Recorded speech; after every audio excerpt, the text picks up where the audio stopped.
There is a lot of big difference with the romance this time and all of that. I think people will really respond to it, though. I hope so.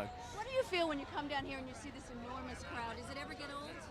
Not at all. I think it's brilliant. It's ace. You know, you can't get bored of this. It's nice, and actually, it's very. There's nothing too aggressive about it. It's very kind of laid back and appreciative, and just really, really nice. It's great. I'm having a really nice time. I'm not as terrified as I normally am at these things, which is refreshing. I had a spy at the press conference this afternoon. Oh, He yeah. said you had some very funny comments about Emma going to college, and what if your roommate is a big Potter fan?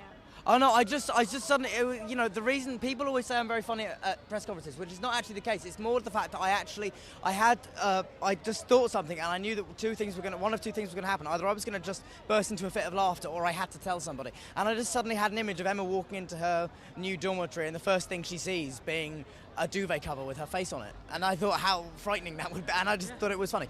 It was just something that popped into my. Do you envy her at all? Would you like to be going to college yourself? Or? It's just not the right thing for me. Not at all. Was it odd at all with Daniel? I mean, you've known him a while. Yeah, I know it's weird. I guess we've known each other so long, but I don't know. It sort of helps actually. I think if it was just a stranger off the street, it would have been harder to do. But no, it was good fun.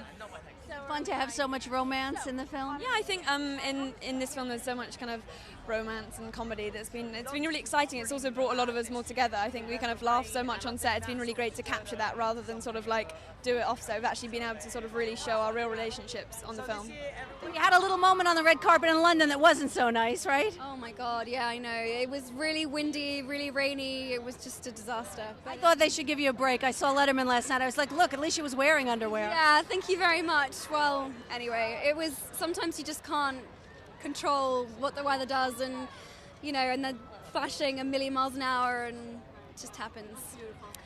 I had a friend at the press conference who told me that Daniel surprised you with a funny remark about your college roommate. We all know you're going to school somewhere next year, and that he said your greatest fear would be to walk in and find that your roommate was a Potter freak. Yeah, no, gosh, I'm just... It would be a little bit stressful if I walked in and, the walls were covered in Harry Potter posters, but I'm sure it'll be fine. Now, the most poignant part, I took 3 kids to see the movie, was when you had to be comforted by Harry in the movie.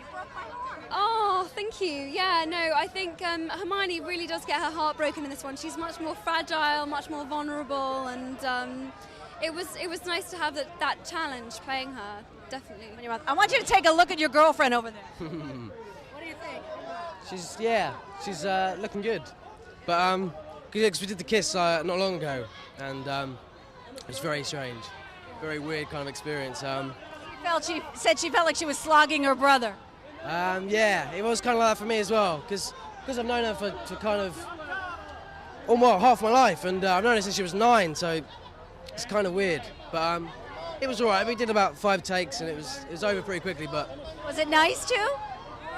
Well, it wasn't horrible because obviously she's just a lovely girl. I have to ask you about the swine flu. It was front page news over here. Were you quarantined or hospitalized or? Yeah, sorry, I was coughing then.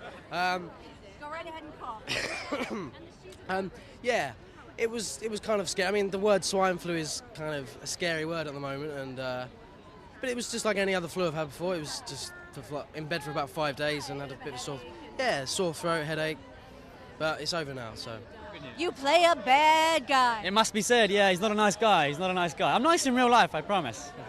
Well, I have to tell you, what a reaction you got from the crowd. I know, it's insane. It's like my second time in New York ever, so I didn't really know what to expect. Would you say you love New York? Oh yeah, I love New York, hell yeah. And we kept the sunshine out, I no know. rain. That's the best thing of all, the fact it's not raining. Leicester Square was an absolute nightmare, so it's a joy to be here when it's dry, yeah. Now, you've come up through these movies. Are you surprised that it still encourages this kind of manic mania? Completely. I mean, every year we sort of expect it to be doused a little bit, but it just seems to get more and more, so I mean, credit to all the fans, really. Well, they're growing up, aren't they? That's the thing, They're 19 now, much to my horror. Can they talk back now? To move my eye line. I started out looking down there at them, but they've turned out to be good kids, haven't they? Unbelievable. It's just like, whoa, were they lucky. It's quite amazing. You look back at clips from the early films, and they were, as you say, they were literally kids. It seems kind of wrong somehow, but they've just grown up so beautifully, actually. We're really proud of them. Couldn't be more proud of them if they're our own children, actually, because they've matured beautifully both as adults and as actors, and so we couldn't ask for more.